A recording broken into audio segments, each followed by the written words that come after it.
Kung malalaman natin kung sino yung willing na mag-upgrade of position, kasi kayo ang magdesisyon sa inyong sarili. Kayo, hindi kami. Nagpapaliwanag lang kami. No? Nagpapaliwanag lang kami. Ngayon, kung pag-aralan natin yung mga kaharian o mga kingdom nung unang panahon, no? Ayon sa propesya ni Propeta Daniel, 5 bansa ang maging kapital na bansa sa buong mundo. 5 yan. So, kung alamin natin yung unang bansa, pangalawa, pangatlo, pang-apat, at pang-lima, titignan natin yung mga kasaysayan nung unang panahon sa mga kaharian ng unang panahon. Based in the Bible, based in the history. Tungod kay ang Bible, 4 ka na kapaktor. Science, mathematics, history, and prophecy. Hindi lang tayo more on versikulo, kapitulo diha. No? So, 4 ka faktor. Sumala sa gisulti sa atong founding chairman nga si Mahal na Hari Pilimon Ondok Riamunansa. So, doon natin malalaman yung mga kaharian ng unang panahon, bago. Bakit itinatag ni Mahal na Hari ang gingharian o Kingdom of God sa Pilipinas? So, alamin natin yung mga kaharian ng unang panahon na ayon ni Propeta Daniel, 5 bansa ang maging kapital sa buong mundo. So, ang unang bansa nga naging kapital, mao ang bansang Babylonia. Na ang bansang Babylonia naging kapital na bansa sa buong mundo sa pamamagitan sa isang hari na walang iba, si Haring Nabucodonosor. Siya ang kinakilala, no? Si Nabucodonosor ang kilalang tao nga naging hari sa buong mundo. At ang bansa na yon, walang iba, ang Babylonia. So, ang kanyang paghari 68 years lang, 68 years nga paghari ni King Nabucodonosor sa bansang Babylonia. Dinigma ang Babylonia laban sa pangalawa na yan ang Medo-Persia. So ang Medo-Persia na naman ang naging haring bansa sa buong mundo. Yung Medo-Persia. So tignan natin kasi kailangan alam natin, kasi kaharian yung ating tema, so kailangan alamin natin yung mga kaharian ng unang panahon. Ano yung mga bansa na naging kapital na bansa sa buong mundo? Ano kaya ang pang-5? No? Dili ta maglakaw-lakaw sa kalibutan na wala tay kalibutan. Muna giingon ni Mahal na Hari.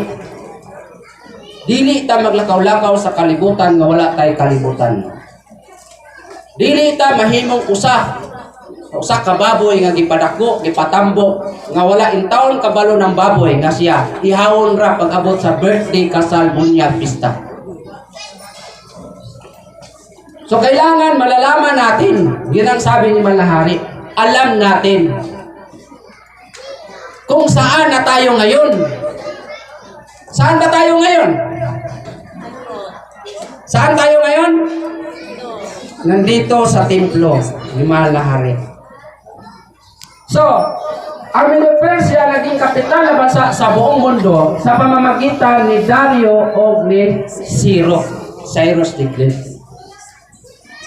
At ang Medo-Persia naging kapital na bansa sa buong mundo sa loob ng 207 years. Dugay kayo, no? So, kung imo lang utin kayon based in the history, mo ginay tinuod. Nga kaning mga nasura, naka-record ka na sa kasaysayan, nga mao kini ang mga nasod nga unang nasod nga nahimong hari sa tibok kalibutan tapos ang Medo-Persia. Unya, gigubat na po dayon ang Medo-Persia batok sa Gresya. Kaya di man pwede magpabilin hangtod karon. Gubato na gina kay nagapropesya man nga lima ang mahimong haring nasod sa tibok kalibutan. So mao nga ang military sa gigubat sa Gresya. Pinaagi ni Alejandro Magno. Ang Gresya na po ang nahimong hari sa tibok kalibutan. Ang tanong, ilang taon naghari ang Gresya? Mihari sulod sa 163 years. Na? Dinikma na naman ang Gresya laban sa Roma. Ang Roma na naman ang naging nagmamandong nasod. Nahimong haring nasod sa buong mundo ang nasod sa Roma. Ang kilala doon yung mga Caesars. May hari ang Roma sa loob ng 644 years. From 476 AD. Anno Domini. No? Andito na si Kristo. Nadugay kayo, no? So ang Roma lang ang dugay nga may hari sa tibuok kalibutan. Kaning Roma. Mao ni ang mga nasod nga nahimong kapital sa tibuok kalibutan. Mga gingharian niadtong unang panahon. Mo kani ang naggobyerno sa tibuok kalibutan nga tanang nasod muyukbo ani mga nasura. Munang pag-abot sa Roma in the year 476 AD, no, ang gingharian sa Roma nagkabahin-bahin na dayon. Ibig sabihin, kanya-kanya ng pamunuan, kanya-kanya ng presidente. Iba ng presidente sa Japan, Malaysia, Taiwan, no? Tanang mga nasod kanya-kanya na.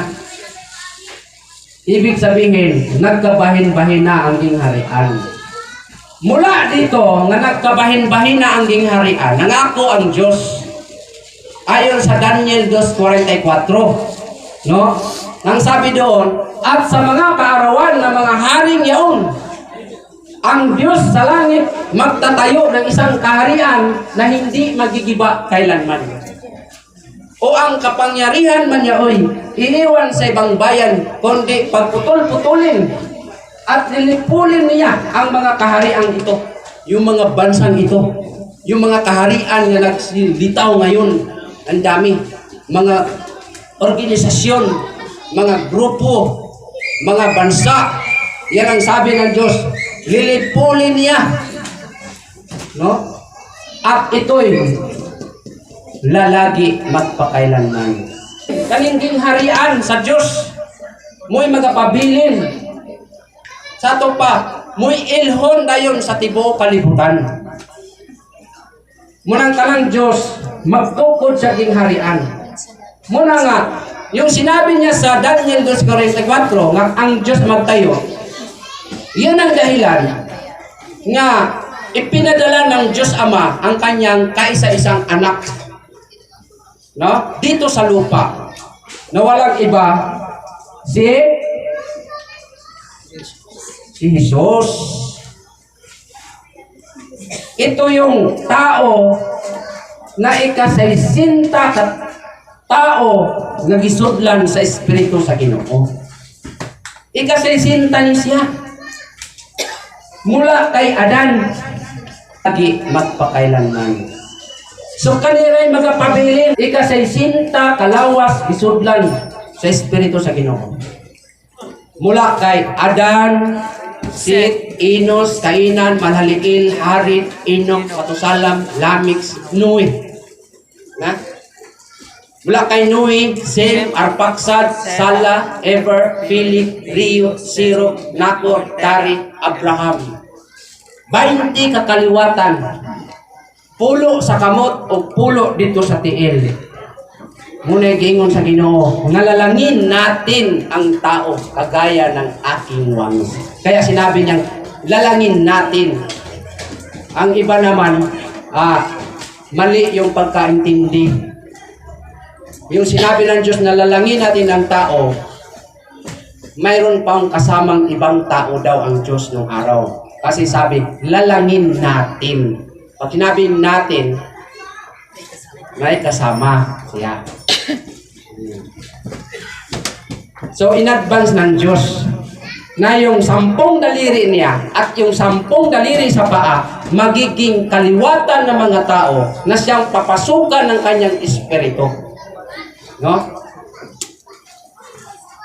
So mula kay Abraham, Isaac, Jacob, Huda, Paris, Isrom, Ram, Aminadab, Naason, Salmon, Buos, Obed, Jesse, David, Solomon, Roboam, Abias, Asa, Usafat, Watam, Akas, Sikyas, Manasis, Amon, Osias, Sikonyas, Silitain, Serubabel, Abuaid, Eliakim, Asor, Sadok, Akim, Eliud, Dasar, Matam, Jacob, Joseph, nga amahan ni Jesus Christ.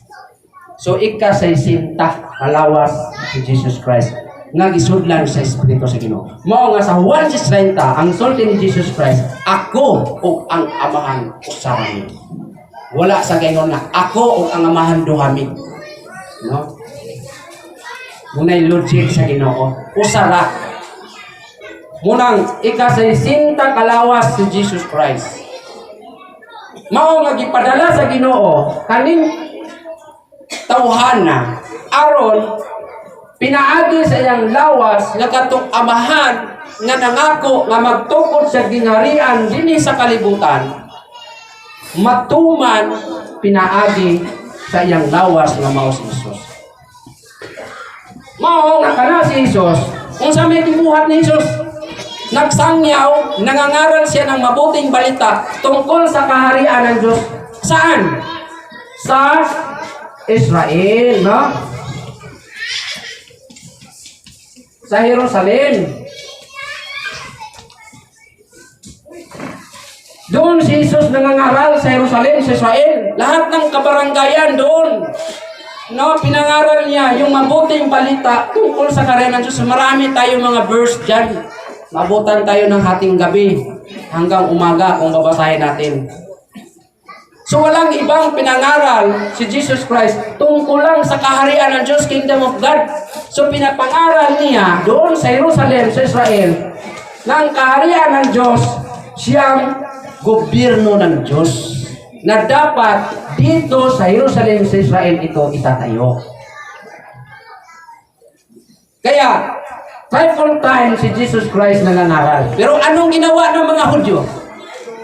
Nanampalataya ba? Hindi. Naniwala ba sila ni Jesus Christ na yan ang Diyos? Hindi po sila naniniwala.